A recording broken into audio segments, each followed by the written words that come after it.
Hello and welcome to the weekly newscast by First Ukraine. My name is Olga Tkachenko and we are ready to present you latest news for outgoing week. President of Ukraine Petro Poroshenko came with visit to USA, where he took part in the summit on nuclear security.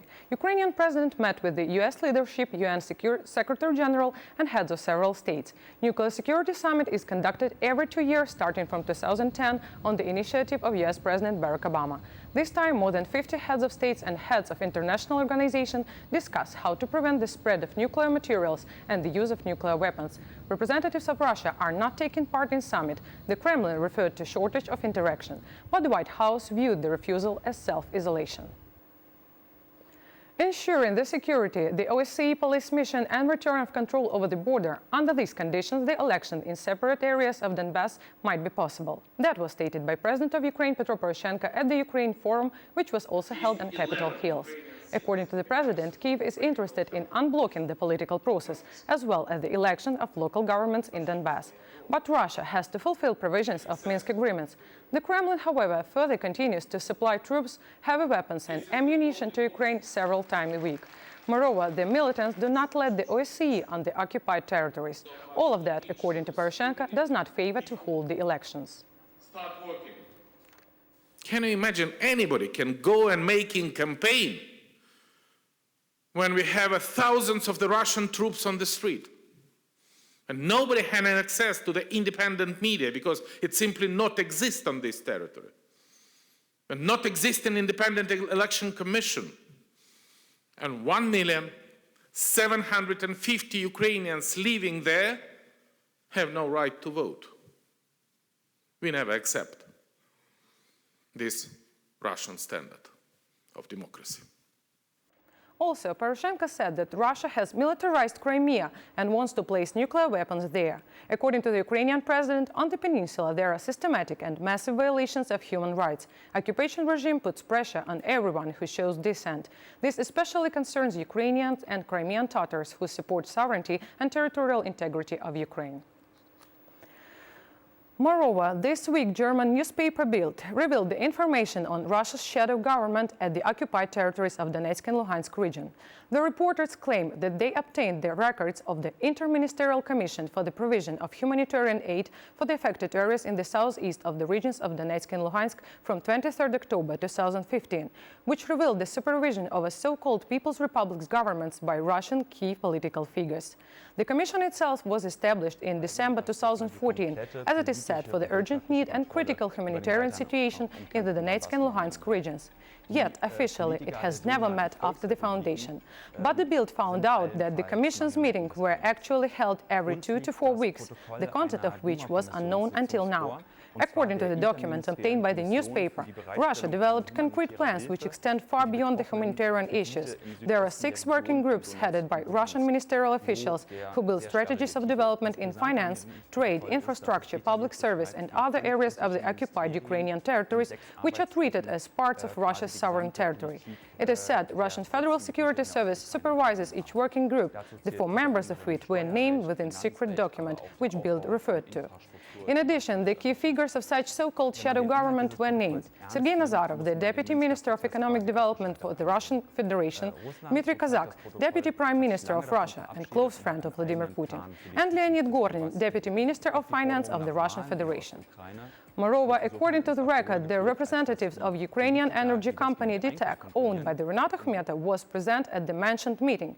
In reply to the official request, the DTEK did not disprove the participation, but said that they took part in meetings only in accordance with Ukrainian laws. In contrast, absolutely no member of the so-called separatist governments of Luhansk and Donetsk were present at the session. Bild reporters assume that so-called People's Republics authorities were only informed about the results. If you take the content of the protocol seriously, you have to regard the Minsk process as failed. The protocol shows that Russia has long abandoned this process and developed a known plan for the future of Donbass. Also, the West's demand to hold general elections in eastern Ukraine gets so far taken to the absurd, as the politicians ruling the territory are located in Moscow and not in eastern Ukraine. Meanwhile, the situation at the front line remains tense. According to the ATO headquarters press center, for the last days, the intensification of firing activity is observed. Militants deploy weapons of all calibers, including those prohibited by Minsk agreements. Military battles are continuing in the ATO zone. Despite of Minsk agreements, separatists are shell-firing positions of Ukrainian army and settlements. According to the information of Ukrainian military intelligence, on the western outskirts of Mineralny settlement, enemy sets multiple rocket launcher Grad. In Avdiivka, as a result of shell fire, one civilian person was wounded. At the separatist districts of the front line, military actions continue 24 hours per day. That is why Ukrainian soldiers open fire in return regularly in order to stop terrorist provocations.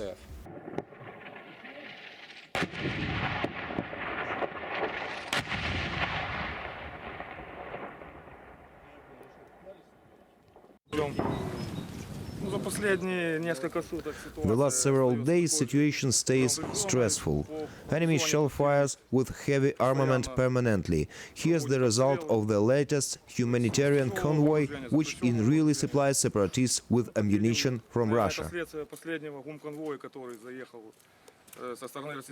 Pro-Russian terrorists don't leave trying to capture the industrial area of Avdiivka settlement in order to transfer support and ammunition from Donetsk without obstacles. This video was shot by separatists after the unsuccessful attack on position of Ukrainian army. Here is the armored fighting vehicle. Our guys lay. They were sent for death. 11 people. All of them are killed.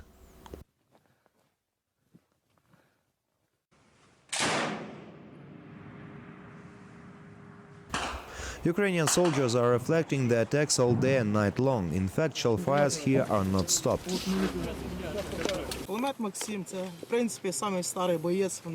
Machine gun Maxim is the oldest soldier of our battalion. He is 1943 year of birth. What can I say? It can shoot in 3 kilometers. Water quenching, water should be changed. It is not afraid of dust.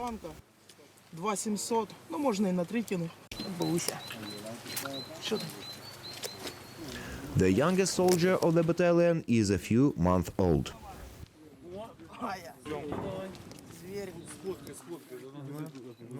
What is her name? Call sign is Pusia. To discuss current political issues, we invited political expert Maxim Yakovlev, an associate professor at Political Science Department of Kyiv-Mohyla Academy. Nice to meet you.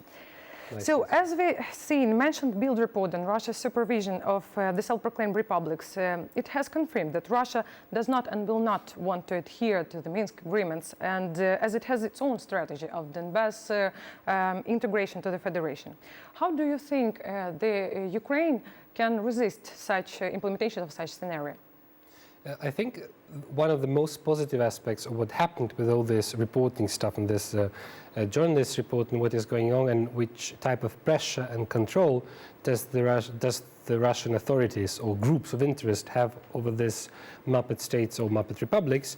I think for the first, finally we can as Ukrainians put forward the claim that has been always there, that pressuring Ukraine from our side to fulfill our part of the Minsk agreement, what we have to implement, and we're trying our best and we're working hard on implementing them and keeping the ceasefire and everything the Ukraine can do about it. On the other hand, what is unfortunate in this whole situation that the Russian-controlled troops and the Russian interest groups who really control these so-called republics, they're not willing to leave in terms of letting it go or really they really do not want to implement Minsk agreements to its full.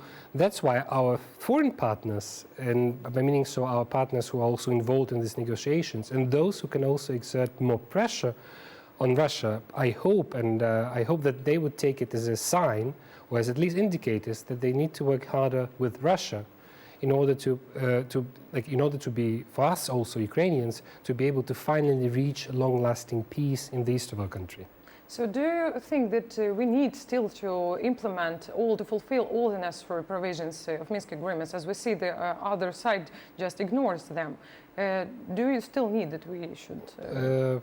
Well, I think from my side, it is always a good indicator if a government or a state sticks to a certain agreement. On the other hand, if the agreement is not being implemented and is violated or even ignored by one of the parties, then it's a clear indicator that this agreement is no agreement as such.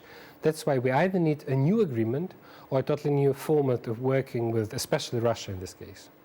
Thank you. And now let's continue with other internal political processes of the current week. Ukrainian parliament allowed to place in detention a judge from Odessa who is suspected in bribery. 247 MPs were in favor, 7 abstained and nobody voted against. Alexei Buran, the judge of Malinivsky District Court, was present in the courtroom. Before the voting, he appealed to MPs. He reported that evidences against him do not correspond to reality. He told his own version of the situation that happened on 29th of March. He said when representatives of Anti-Corruption Bureau had come to his home, he was in the basement. So he did not want to lay hands on himself. He cut himself by chance. So, as we see, the support of such decision was not a problem for the parliament, yet we cannot be sure for other issues that the unity will be in the parliament. So I would like you to share the opinion on the present state and the future of Ukrainian parliamentary coalition. Thank you very much for starting this question about Ukrainian parliament and Ukrainian coalition with such a funny case, especially on April Fool's Day, because if in such a funny situation with this judge, and I also listened to his excuses, which he really brought forward in the national parliament of a country, saying that there was wrong and how he explained the story, it is really funny. So we have to admit that. What is not funny about the whole story is really the conditions under which the whole parliament of Ukraine is working, and this lack of coalition, especially these agreements. I think that these are the good examples of clashes of also oligarchic interests and some groups who are behind this interest. And we definitely have a number of parties, or at least 2 parties, who really, if the new elections really take place this year, so as soon as possible, then they would not get sufficient places, if any, mandates in the new elected parliament. That's why I think that the funny stuff about parliament is that some people really lose their political standing and the influence. And if they want to agree, and I think they really feel the pressure either to agree or form a new government or some form of coalition. But as I would hesitate to say that this is a very bad situation, but it is definitely not good to have a coalition which works only under the fear of not being elected and only based on premises that we buy some deputies from other factions to put them together to form something like that. That would not be viable. So do you think that the elections will be? Is it your prediction? I think predictions and prognosis in terms of social science are a very tricky thing, but I would say that this is something that would be a logical outcome of such a crisis in any well-established and developed democracy. But in terms of Ukraine, my guess is that the new elections would definitely bring about some kind of development in terms of democracy maturity of Ukraine, but it's still, I think we still need a couple of years to go before we establish a truly working democracy, at least what concerns the parliamentary practices. Okay, and let us continue with other events. So on Tuesday, 29th of March, the Verkhovna Rada of Ukraine voted to grant consent by President Petro Poroshenko to dismiss Prosecutor General Victor Shocking. The draft resolution was announced by President's representative in Parliament, Stepan Kubev, who recalled that Petro Poroshenko submitted the draft to Parliament on February 22nd. Shocking's resignation this time was supported by 289 members of Parliament. The deputies expressed their opinions on Prosecutor General's work. It was him who changed the structure. It was him who agreed to launch open competitions while recruiting prosecutors. The biggest his trouble was failure in reforming the prosecutor's office. This failure happened because Shocking fired 5,000 officers but still didn't get increased wage from the state budget. Це той генеральний прокурор, який не наважився розслідувати. It was the very one prosecutor who didn't take courage to investigate the Diamond prosecutor's case, to investigate upon Mr. Akhmetov, who worked out fortress plan against the president, against the country.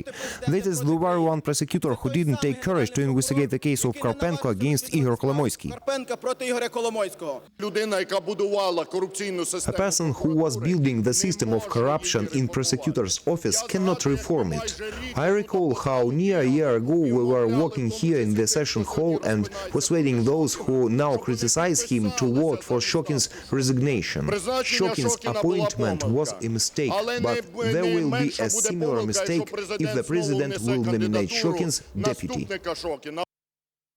Victor Shocking was the third Prosecutor General during the last 2 years. He was appointed instead of Vitaly Yarema in February of 2015. The first one was Oleg Magnitsky. Unlike the latter two persons who were in office only for several months, Shocking held the position for more than a year. Let us recall you about activity of the 13th Ukrainian Prosecutor General. The president appointed Victor Shocking on February 10, 2015. He came to the parliament and asked the deputies to vote for Shocking. As Petro Poroshenko said, Shocking has steel character. His professional experience and good reputation are the main factors which influenced my decision. In the same day, Victor Shocking promised to investigate drastic crimes against Maidan and cases of high officials of Yanukovych's regime. With your support, we can together make real steps in fighting corruption and strengthening the law.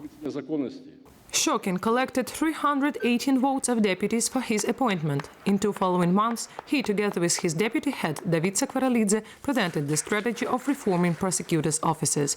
Then he stated that there must be a new way of working with the personnel. During half the year, near 2,000 servants were fired from the General Prosecutor's office. For the first time, Shocking's resignation became talked about in May. Then Yegor Sobolev, head of the Parliament's Anti-Corruption Committee, demanded, unless the crimes against Euromaidan are investigated, the committee will raise the issue of Prosecutor General dismissal. After the escape of deputy Serhiy Klyuev, deputies started collecting signatures for Shocking's resignation. He was accused in giving Klyuev an opportunity to escape from the country, because prosecutor's office did not arrest him before lifting the immunity. Then a conflict flared between the old and young officers. Kasko and Sakvaralidze announced that Shocking pressed on their decisions. Signatures against Shocking were collected 2 times. The first document mysteriously disappeared. In February, the president agreed to resign Shocking. A month earlier, he did not support the idea. At last, Victor Shocking asked for dismissal himself and then took a vacation. Members of the parliament accepted their resignation only on March 29. Few hours before the voting of Ukrainian parliament for resignation of Prosecutor General Victor Shocking, he fired Deputy Prosecutor General and Prosecutor of Odessa region from his position. Prosecutor General repealed the position of David Sakvaralidze, explaining such a decision by demand of law of Ukraine about Prosecutor General office. Moreover, he holds Mr. Sakvaralidze to disciplinary responsibility for major violation of prosecutors' ethics. The situation around the firing on Deputy Prosecutor General, who criticized his colleagues, is actively discussed in social networks and media.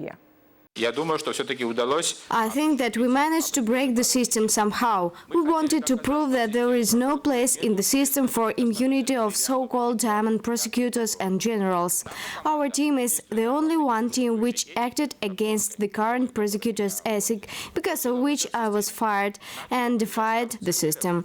We uncovered the corruptionists on all levels despite of their position, connections and so on. Such kind of attack on my team means that current authority doesn't need real reforms in Ukraine. Well, as we can see, the dismissal of Sakvaralidze revealed explicitly the already existing conflict between old and new forces within the General Prosecutor's office. And yet, the president did not make any official statement towards that, and he doesn't comment it. He not commented it. So what do you think? Whose side will choose Petro Poroshenko in that case? Now I feel really that I have something to say about the prosecution and all this conflict that appeared.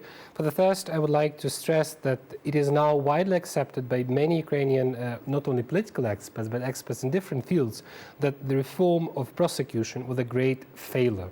If by some statistics we have up to 90% of prosecutors who were formerly loyal to the former regime and were involved in different corruption schemes, if they were reappointed to the same positions they occupied before the reform, then the whole notion of reform, when you have 9 of 10 people occupying almost the same position in you, then there is no reform as such at hand. We just wasted a lot of money on nothing, basically. The second thing about Shocking, and this is a very strange situation, because it's definitely a disgrace to what is going on in Ukraine in terms of our aspirations to build a democratic regime and a system where the rule of law would prevail. Because I would agree, I have no personal feelings toward the Prosecutor Shocking, but we have to admit that this person somehow lost touch with reality. Because many of the comments or many of the actions, I am not in the position to comment on everything the prosecution in his office did, General Prosecution of Ukraine did when he was the prosecutor, but we can all discuss how many things were not done and still need to be done and need to be taken care of, especially like lawsuits against the people who are loyal to Yanukovych regime and who are involved in stealing people's money, basically. On the third, I would like to comment, and it was interesting editorial board column in the New York Times commenting the visit of President Poroshenko to the United States, where they explicitly mentioned the relationship to the prosecution, and especially our American colleagues and partners on whom we are unfortunately dependent for money, because we need support for our economy. And we have to admit that if such a newspaper brings forward such a question that the president is somehow related to what is going prosecuted, and he is, so then it is a good question that he needs to comment, because there are some allegations that he's, if not involved, then he's not doing anything in the situation where he could take care and control of the ongoing situation. So as for the conflict between Saakashvili, I'm not saying that Saakashvili is a perfect person. Nobody is perfect. But I think that we need some, at least from inside the structure, we need some people who would bring something new, who would, stress, who would do something that would lead to changes and reforms. And I hope that out of these conflicts, something positive in terms of really reforming the prosecution in Ukraine might develop.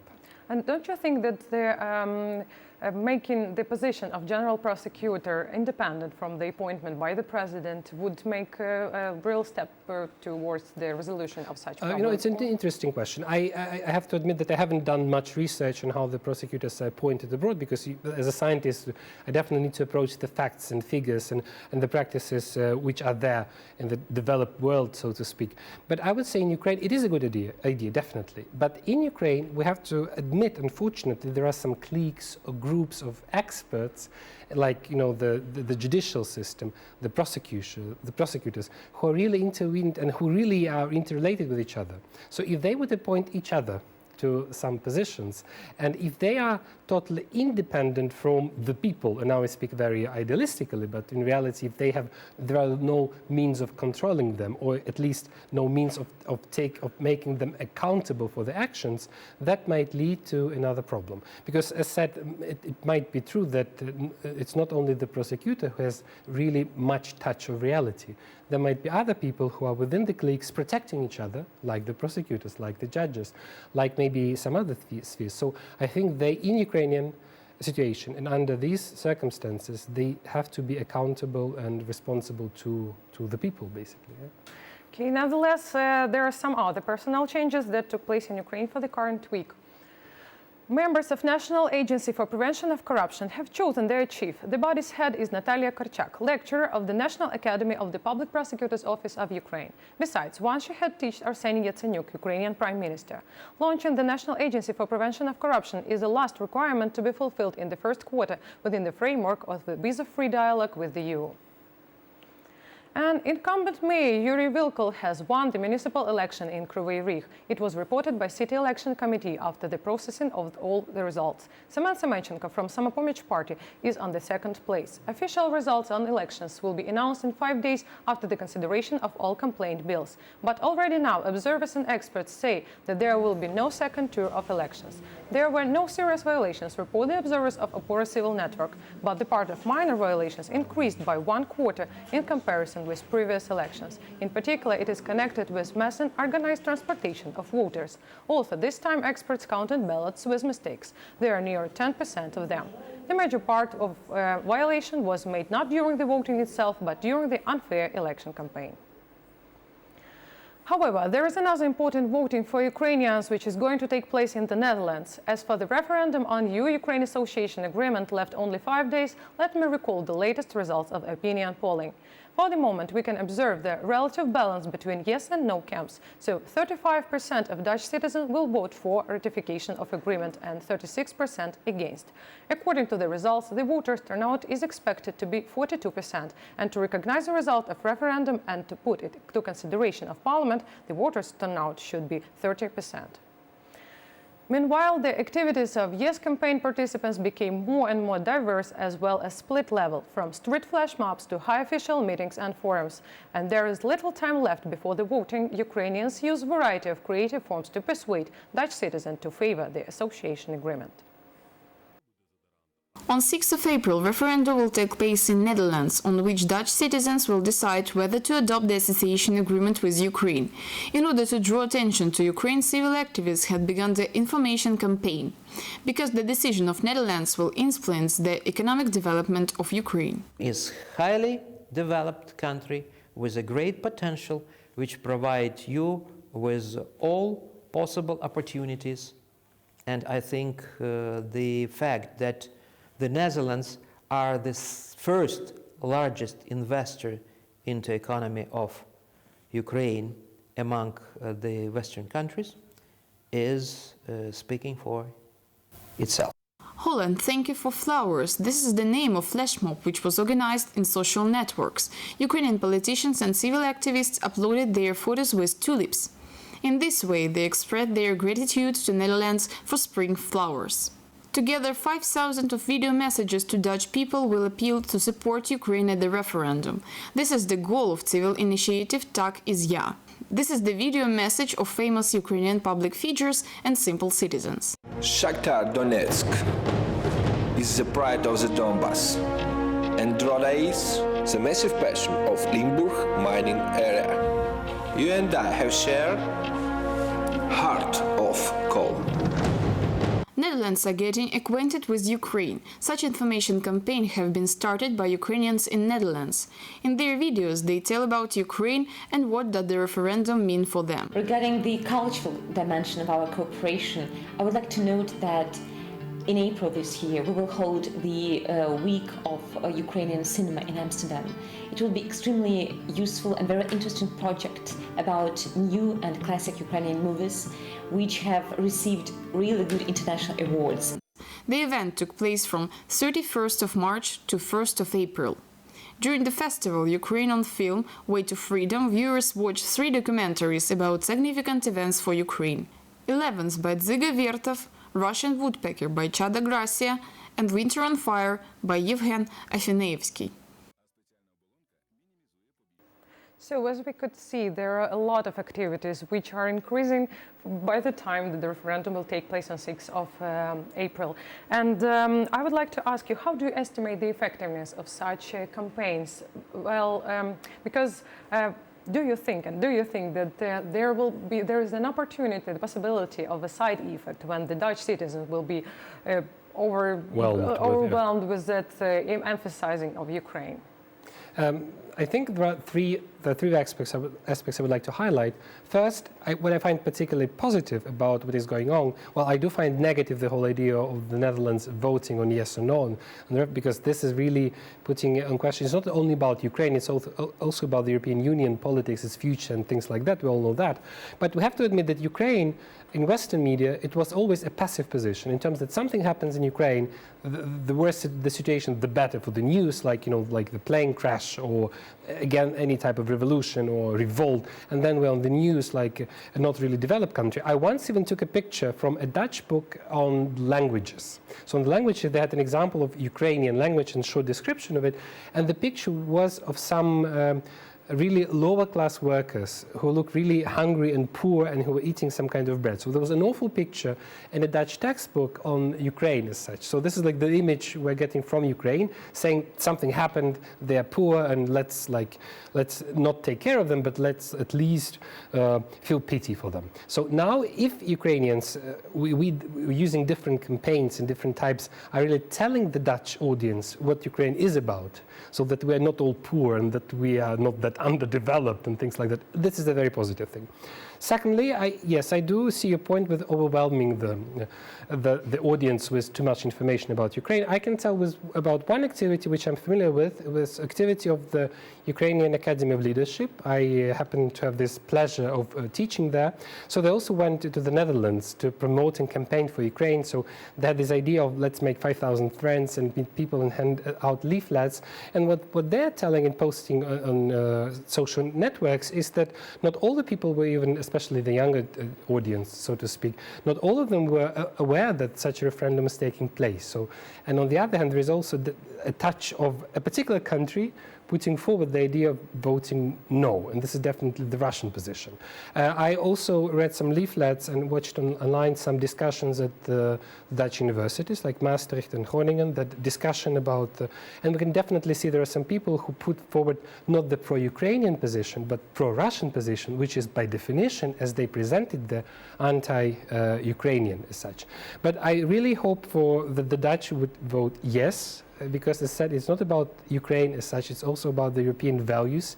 It's also about Ukrainian choice to be the part of the European family of countries. And I think what we can do is like stay and remain positive about that issue.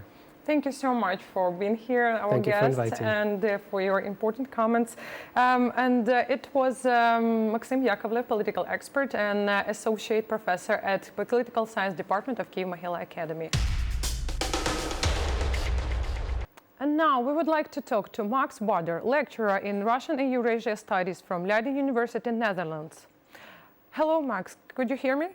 Yes, I can hear you.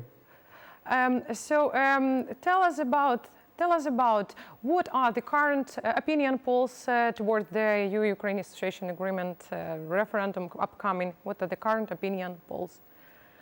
The current opinion polls are still such that it seems likely that next week, when the referendum takes place, it will still be a no vote. That is, the Dutch population will vote most likely against the ratification of the association agreement.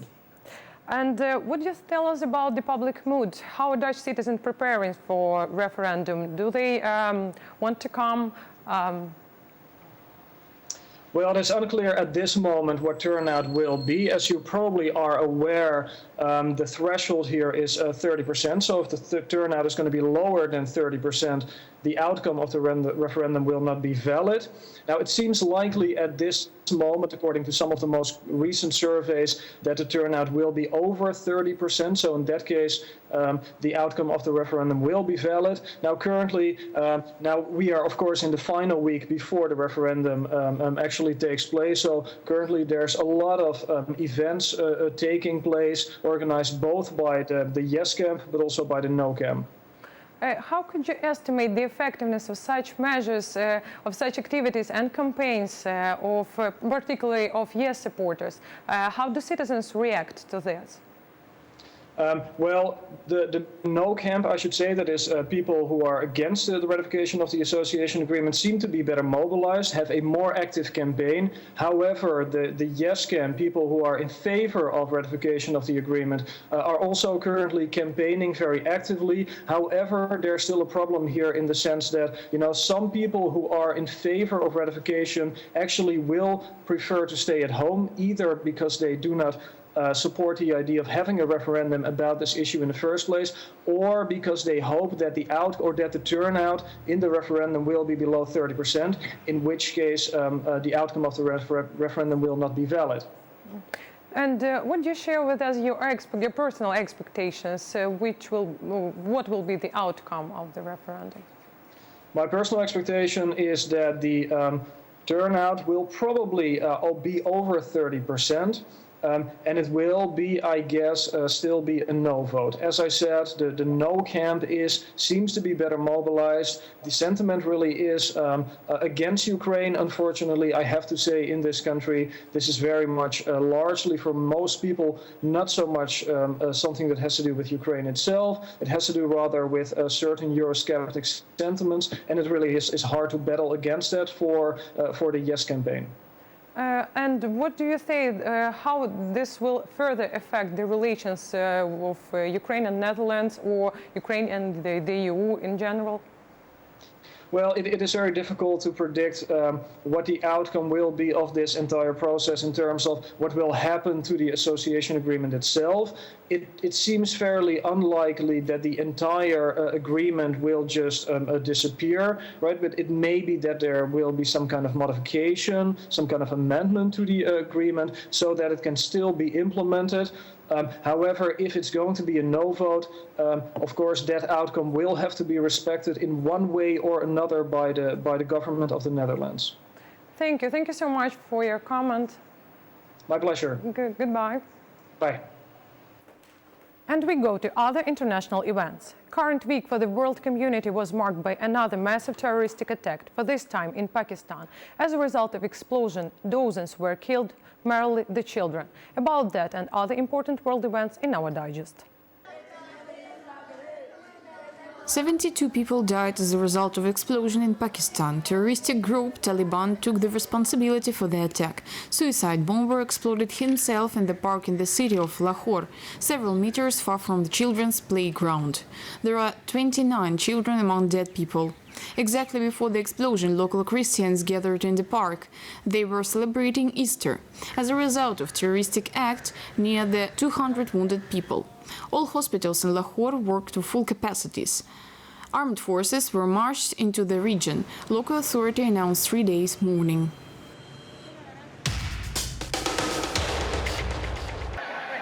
Firefight in capital. Weaponed man was trying to get the building of American Congress. He opened the fire in the hall, where at that moment excursions for tourists were provided. One woman who was not far from the attacker got the light gunshot wound. Police opened the fire in return.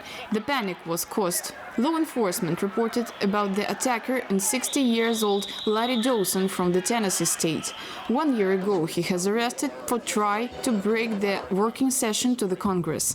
Then he broke into the sitting hall with yelling that he is God's prophet. Now Mr. Dawson is treated in the hospital. After he was wounded by police, he has the operation. Volcano Popocatépetl is erupting in Mexico. Fire mountain is belching columns of smoke and ash 2 kilometers high. Locals and media recording this scene from far. Authorities closed 12-kilometer zone around the mountain. The last time when this volcano erupted, 40,000 people were relocated from the surrounding towns. This time nobody is evacuated. In Egypt, on 29th of March, man has captured the airplane with 50 passengers in order to see his ex-wife. He threatened to explode the suicide belt and made pilots to change the course of the airplane, which was going from Alexandria to Cairo. The man demanded to go to Cyprus. During the flight, the pilot has warned the dispatcher about the capturing of the airplane, and when it landed in the airport of Larnaca, police has surrounded it and begun the negotiations. The man asked for a translator and to give him political shelter in Cyprus, and the main thing is to pass the letter to his wife. Police found out that he wanted to see his ex-wife who lives in Cyprus with their 4 children. The man was arrested for 8 days. The charges were not presented yet, but supposedly the man will be accused in aircraft seizure, illegal possession of explosive and kidnapping. One of passengers uploaded the photo to social networks, selfie with a doctor. He wrote that if explosive is real, it is nothing to lose. If it is not, also. Japan officially changed the military status, and now the country employs a policy of active pacifism. The laws adopted in autumn have entered into force. Military doctrine in Japan changed for the first time since the Second World War. It extends the powers of the army. Now the official Tokyo may protect allies outside the country, even if no one is attacking Japan. And soldiers have become full participants in UN peacekeeping operations. Previously, it was only about the humanitarian missions. Japanese Prime Minister Shinzo Abe, who proposed the change, said that the previous doctrine became obsolete. Japan could not respond to current challenges. The United States has already started strengthening the relationship with Japan, their main ally. In particular, Washington plans to increase its contingent at the Japanese islands. The Unforgettable Flower charity concert tour have started in Ukraine. During 10 years from its foundation, Mutual Ukrainian-American project gathers money to provide each Ukrainian city with a mobile mammography equipment. The details in our following story. In Ukraine have started Mutual Ukraine-American charity project Unforgettable Flower. The aim of a project is to raise funds by charity concert for fight with cancer and for the need of oncology center to purchase a mobile mammography for screening women with breast disease. The price is around $160,000. У нас є і залишається мета придбання в кожної. We still have the aim to purchase a mobile mammography to every region of Ukraine. For the first time in 2015, I delivered 50,000 hryvnias in every city to start the project, and then we need support a mobile mammography. і Вінниця придбала пересувний мамограф. A number of patients in Ukraine of this disease is increasing every year due to lack of early diagnosis. На сьогодні в Києві зареєстровано більше 13 тисяч жінок, які хворіють на цю Over хворобу. 30,000 women suffering from this disease are registered in Kyiv. There is a tendency of increasing morbidity from year to year. Unfortunately, there is a high percentage of abandonment when the disease is detected on third or fourth stages, and special treatment as chemotherapy, radiotherapy or surgery must be applied, which doesn't always bring the results.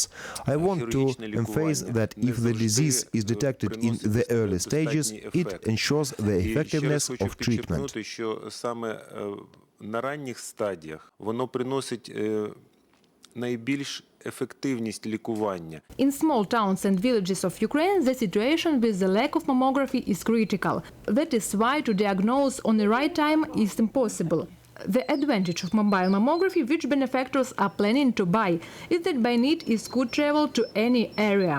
Charity concert on the occasion of the birthday of the singer of Ukrainian origin Kvitka Tsisik with the participation of Ukrainian celebrities will take place in Odessa on April 5, all money from which will go to purchase equipment. New methods of endovascular treatment of congenital heart disease without deep anesthesia and without incision of the chest were introduced in the Amosov National Institute of Cardiovascular Surgery of the National Academy of Medical Sciences of Ukraine. Thanks to its own scientific elaboration and standardization of treatment, the institute is among the 5 leading European centers of cardiovascular surgery in terms of the number and quality of operations on the heart and great vessels. From Belarus to Ukraine, Anna Filipovich came to give birth to twins. The young woman only during the ultrasound test found out that one child of twins, the son, has a heart defect. At 18 weeks, ultrasound diagnosed fatal malformation of the heart. We are now seeing the doctors, cardiologists that know to operate at birth or after.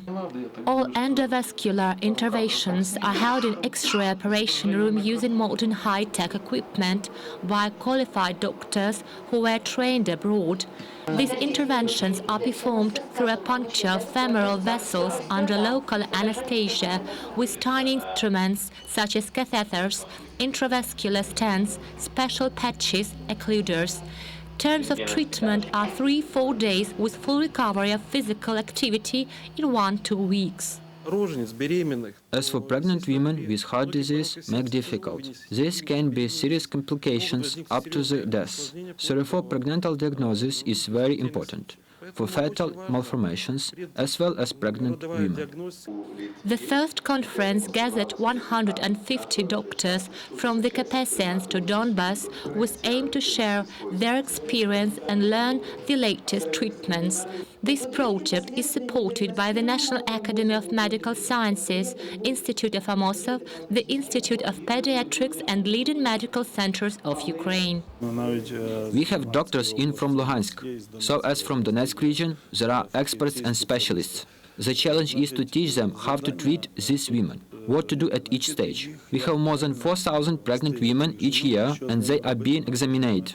We in Ukraine engaged into these issues for 30 years. In Lviv we operate these patients. These are surgeries with extracorporeal circulation. This is especially for urgent states. Due to that, these operations are difficult and dangerous, with threat of mortality. The institute developed through contacts with foreign medical and scientific institutions, Poland, USA, Germany, France, Holland. Specialists of the institute obtained teaching, training and share experience in the leading foreign cardiosurgery clinics. Scientists of the institute are regular participants of the annual international scientific meetings, namely World Congress of Cardiac Surgery, All-Russian Congress of Cardiovascular Surgeons, the European Congress of Cardiovascular and Thoracic Surgery, World Congress of Cardiology. It was the weekly newscast by First Ukraine. Olga Tkachenko was working for you in the studio. We wish you only good news. Goodbye.